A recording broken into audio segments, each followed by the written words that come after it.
Hello everyone, this is my assignment on problem-based learning, a community development assignment. The problem. Learners are going to have to allocate Columbus, Ohio's tax funds to help develop the city as a whole. Columbus is one of the fastest growing cities in America, so there are quite a bit of things that need to be done in the city. These learners are going to get 6 different options to choose from.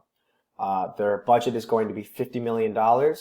And they're only going to be allowed to choose 4 of these 6 options at a minimum of 3.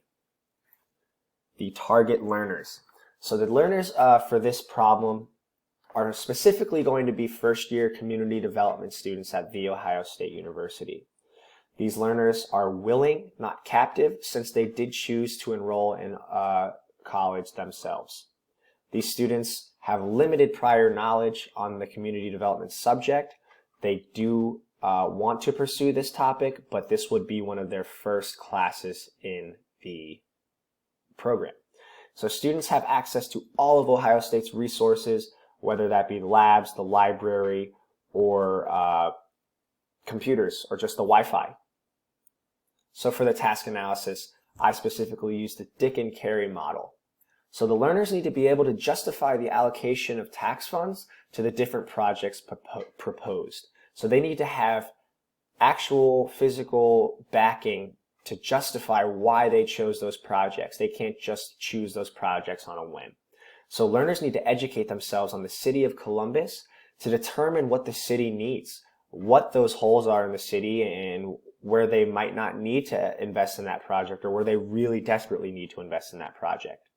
The prerequisites for this problem include a high school education, first-year admission to The Ohio State University, and the ability to navigate through online resources, as well as the ability to present their material individually. The learning objectives. There are 3 learning objectives in this problem. First one, to justify the allocation of funds to different projects in Columbus, Ohio. Number 2, to explore additional resources to help justify the decisions made. And number 3, demonstrate critical thinking and make decisions based off of that. So when you actually take a look at the problem, and this is what the learners are going to be presented with. As you can see here, Columbus has been offered or has a $50 million budget for this specific year that they're working on. And these are the projects that need attention in Columbus, Ohio. So first things first, repaving the roads, covering the potholes and the cracks. Estimated cost is $7 million. The roads in Columbus are undoubtedly bad, and most people in the city agree that the roads really do need to be worked on. Introducing a branch of IBM in the city of Columbus, estimated cost $8 million. IBM has a strong interest in adding a location to the city of Columbus. IBM would provide a lot more jobs, increasing the income tax by a marginal amount, but parking in Columbus is already an issue, and there already is an issue with too many commuters going in and out of the city each day. Number 3, launching a green movement for the city. Estimated cost $15 million. Cities in America are typically concentrated areas of pollution with all the production going on. And Columbus is one of the fastest growing cities in America. Going green would help increase sustainability for the city long term. Number 4, further funding the Columbus Crew soccer team. Estimated cost $17 million.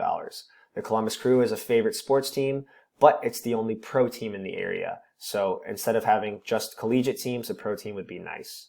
Adding funding to the Columbus School District, $10 million. The school districts in Columbus, Ohio are definitely suffering compared to the suburban school districts that neighbor those schools. And then lastly, High Street, renovating it. High Street is a main attraction for Columbus, Ohio. Estimated cost $20 million. High Street's one of the main attractions, but right now it's a little raggedy, a little beat up. It definitely has character, but with renovations comes new shops, a new look, a new modern touch to Columbus. But on the downside, it will take a long time, and it would have to hold off Columbus High Street activities for quite some time. For the final assessment, learners will create a poster board of decisions that they made, including images, so relevant images to the project, snippets of their resources, and projects selected. Learners will also reflect on the problem using the open-ended questions that were provided below. Here are my resources. Thank you very much.